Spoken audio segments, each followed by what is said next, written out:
Okay, so today, Naomi, we're going to be doing a range of neurological assessments that we often use in podiatry settings. This will include the Romberg test, the vibration assessment, and deep tendon reflexes. So what we're going to start off with first is the Romberg test. And basically what I'll get you to do is stand there for 10 seconds with your eyes open and then with your eyes closed for 10 seconds as well. And we're going to be assessing visual sense, vestibular sense, and proprioception. So if you'd like to just stand with your feet together like this and then your hands by your side. Perfect. Alrighty, so I'm going to catch you if you feel unsteady, so don't worry about that. And we'll start with eyes open first. So just for 10 seconds.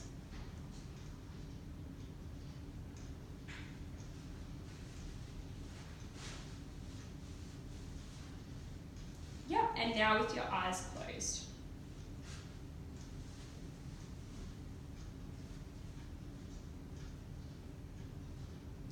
That was perfect, Naomi. So that's a normal result. What we were looking for with your eyes open is to test your visual sense mainly, because sometimes any lesions with your vestibular or your proprioceptive senses can be marked by your visual sense in terms of your balance. However, when we close our eyes, we get rid of the vision, so we're testing your vestibular and your proprioceptive sense, which all seem to be working normally. So if you'd just like to take a seat on the plinth now, and we'll test your deep tendon reflexes and your vibration.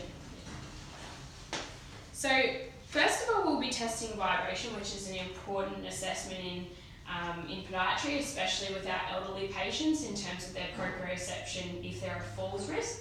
And a lot of other neurological diseases can have a lacking sensation of vibration, such as Brown-Séquard syndrome, where you only have vibration on one side. So what I'm going to be doing is I'm going to be using this 128 Hertz tuning fork. Basically, it will feel like a bit of a buzzing sensation. Would you like to feel that on your hand?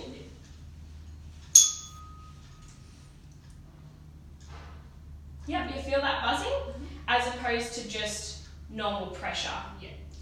Yeah, so what I'm going to be doing is I'm going to be alternating between pressure and vibration just to make sure you're feeling that vibration sense.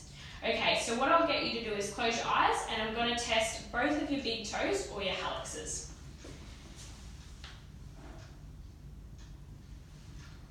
What sense are you feeling there, Naomi?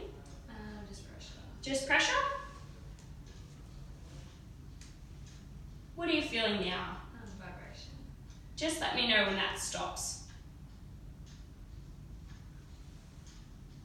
Stop. Perfect. And on the other foot now? What are you feeling there? Vibration. Just let me know when that stops again. Yeah. Stop. Perfect.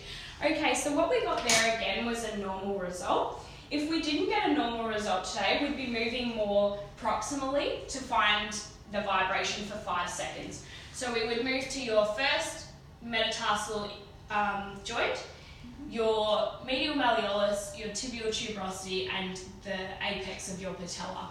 But because we got a normal result today, you were able to feel the vibration for more than 5 seconds, which means that your proprioception and your sense of vibration is all intact.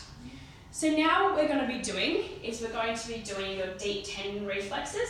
And in podiatry, it's really important that we test the patella tendon, which has the spinal nerve root of L3 and L4, and your Achilles or your calcaneal tendon at the back of your ankle there, which has the spinal root of S1 and S2. So what I'm going to do, if it's okay with you, is I'm going to find the apex of your patella and your tibial tuberosity, and I'm going to be applying some force against that tendon there and the same on your ankle. Is that okay if I begin? Perfect.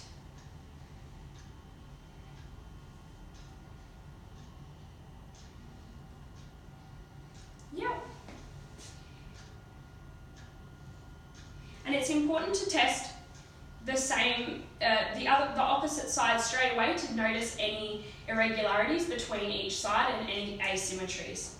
Also, when we're testing the Achilles tendon, what I'm going to do is I'm just going to move your foot into a more dorsiflex position so that when I hit the back of your ankle, your foot will plan to flex a little bit and I'll be able to see that.